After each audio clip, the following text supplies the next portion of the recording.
Baik, selamat datang di pertemuan ke-13 dari mata kuliah Functional Programming. Pada pertemuan kali ini, kita akan mempelajari suatu konsep baru di dalam Functional Programming yang disebut sebagai Higher Order Function. Nah, Anda sudah mempelajari sebelumnya bahwa Functional Programming itu sangat tergantung pada fungsi. Kemudian Anda juga sudah mempelajari bagaimana fungsi rekursif itu dijalankan, dan juga sudah mempelajari bagaimana cara mengekspresikan fungsi dalam bentuk lambda kalkulus. Nah, higher order function merupakan suatu konsep yang mendukung semua pembelajaran mengenai fungsi yang sudah Anda pelajari. Nah, namun sebelum kita masuk lebih jauh ke dalam apa itu higher order function, kita akan lihat terlebih dahulu contoh berikut.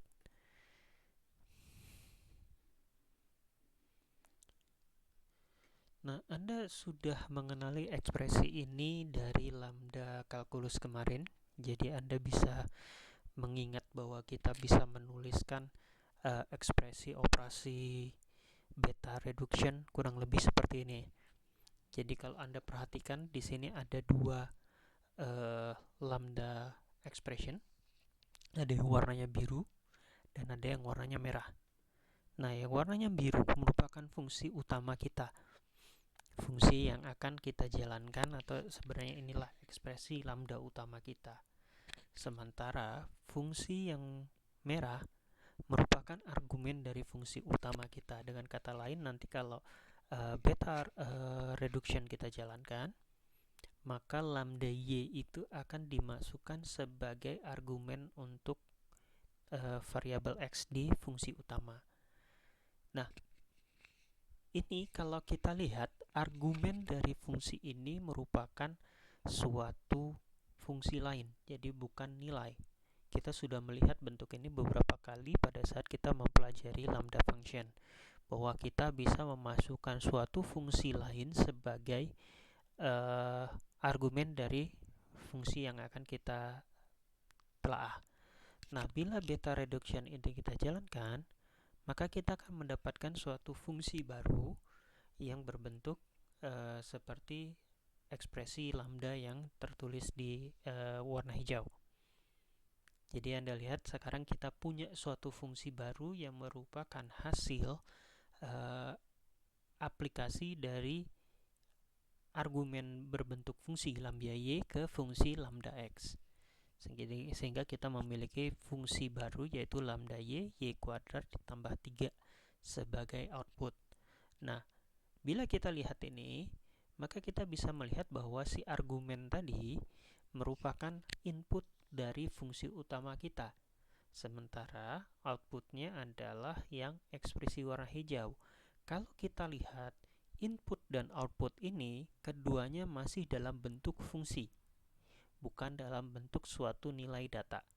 Jadi kalau kita perhatikan, dulu waktu kita pelajari fungsi, kita mengenal ada 4 tipe fungsi. Tergantung apakah mereka memiliki return type atau memiliki argumen atau tidak. Nah, tetapi di fungsi yang waktu itu kita pelajari, kita memahami bahwa baik argumen maupun return type merupakan suatu data dengan tipe tertentu. Nah, kalau kita lihat di ekspresi ini, baik input maupun output atau argumen dan return type itu keduanya bukanlah suatu data, tetapi merupakan fungsi lain. Nah, sebenarnya ekspresi ini merupakan gambaran dari higher order function. Jadi kalau kita lihat, sebenarnya higher order function merupakan suatu fungsi khusus yang memenuhi salah satu atau kedua aturan ini. Jadi yang pertama adalah fungsi tersebut menerima satu atau lebih argumen dalam bentuk fungsi. Jadi di sini kita tidak menggunakan definisi lambda kalkulus ya, di mana dia harus hanya bisa menerima satu fungsi saja, satu argumen saja. Jadi kita keluar dari definisi tersebut bahwa di sini kalau kita menerapkan higher order function, maka fungsi tersebut bisa menerima satu atau lebih argumen dalam bentuk fungsi. Jadi kalau kita lihat di definisi fungsi pada awal perkuliahan, kita bisa memasukkan beberapa argumen ke dalam suatu fungsi. Nah, argumen-argumen tersebut bisa dalam berbentuk fungsi. Jadi fungsi lain yang kita masukkan sebagai argumen untuk fungsi yang sedang kita telah. Syarat keduanya adalah fungsi tersebut memiliki return value dalam bentuk fungsi. Jadi contoh ekspresi yang tadi, lambda y kuadrat plus 3 merupakan return value dan bentuknya adalah fungsi lagi. Jadi bila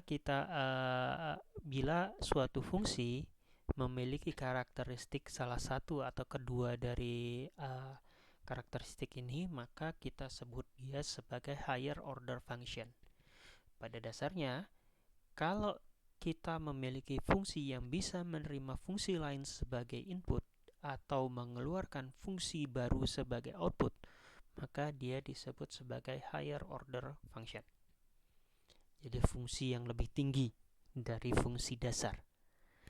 Nah, penggunaan higher order function sebenarnya digunakan untuk kita menyederhanakan suatu fungsi yang sangat kompleks, dimana kalau fungsi tersebut sebenarnya bisa kita lihat merupakan gabungan dari beberapa atau implementasi dari beberapa fungsi dasar, maka kita bisa membuat higher order function secara terpisah.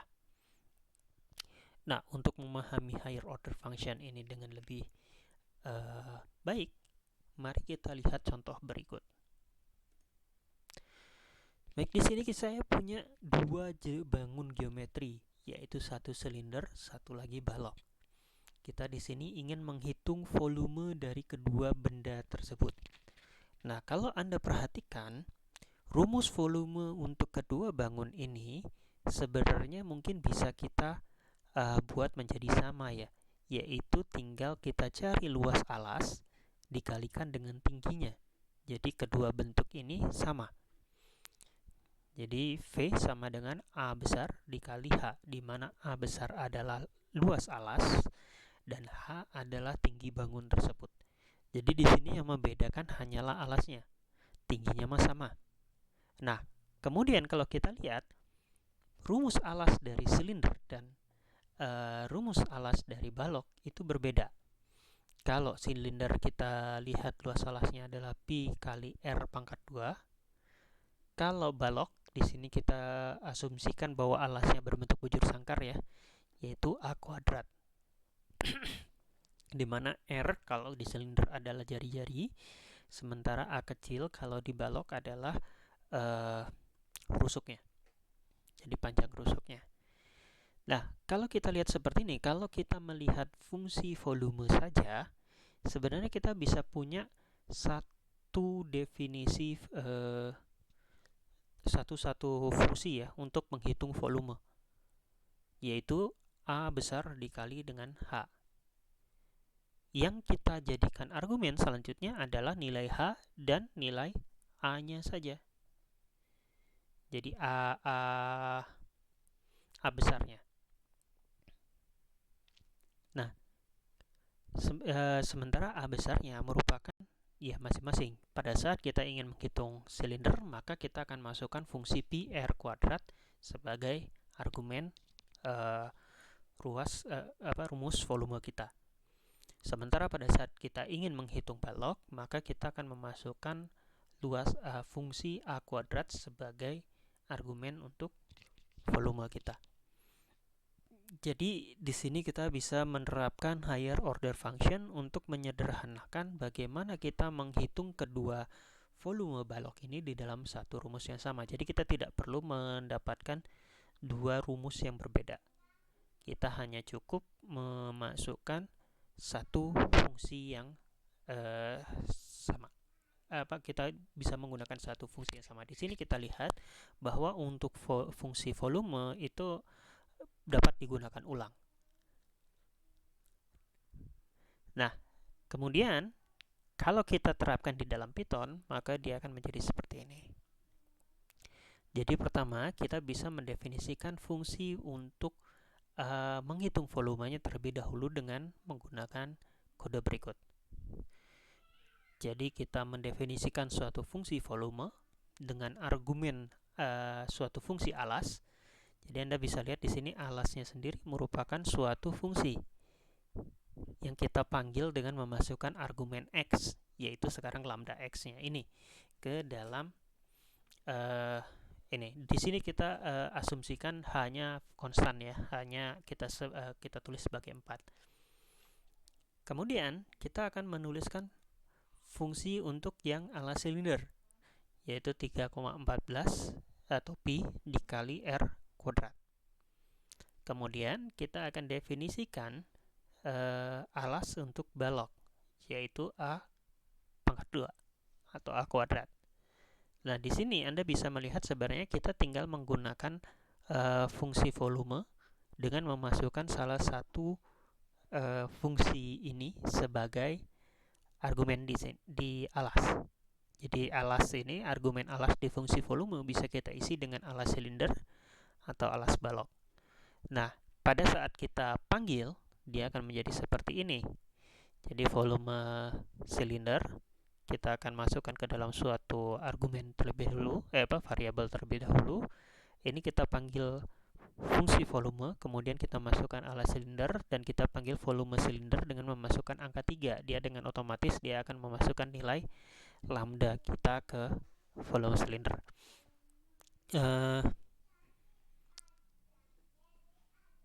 Kemudian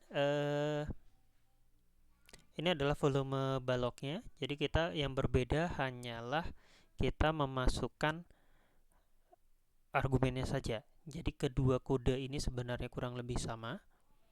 Yang berbeda adalah apa yang kita masukkan sebagai argumen di dalam fungsi volume. Jadi ini adalah contoh bagaimana kita menggunakan higher order function di dalam Python. Nah, di sini Anda bisa melihat kita sudah menyederhanakan bagaimana kita bisa menghitung suatu volume bangun dengan kita hanya membedakan alasnya saja. Jadi alasnya nanti kita masukkan sebagai argumen untuk menghitung volume.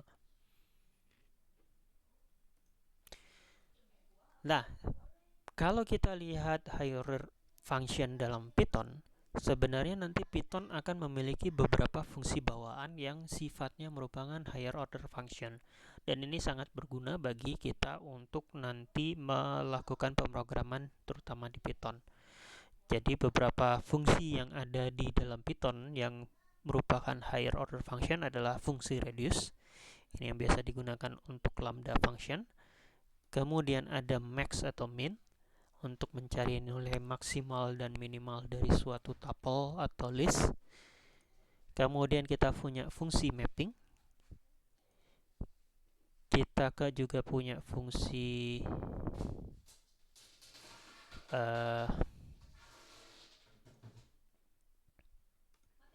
kita juga punya fungsi filter.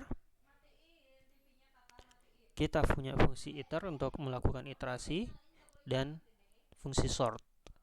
Nah, fungsi-fungsi ini tidak akan kita jelaskan di dalam pertemuan minggu ini kali ini. Kita akan jelaskan lebih lanjut di pertemuan selanjutnya, yaitu di pertemuan 14 untuk melihat bagaimana kita bisa menggunakan higher order function di dalam Python. Nah, dengan demikian kita bisa menyimpulkan bahwa hal-hal berikut, bahwa yang namanya higher order function adalah suatu fungsi yang menerima fungsi lain sebagai argumen atau mengeluarkan fungsi baru sebagai return type. Itu yang kita sebut sebagai higher order function. Kedua, higher order function itu kita gunakan untuk menyederhanakan fungsi yang kompleks.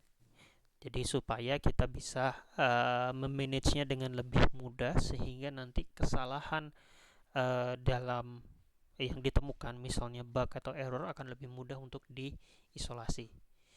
Nah, dengan menggunakan higher order function, kita juga bisa menggunakan membuat beberapa fungsi yang tergantung pada fungsi yang sama itu dengan lebih mudah. Contohnya tadi pada saat kita membuat suatu fungsi menghitung volume bangun. Nah,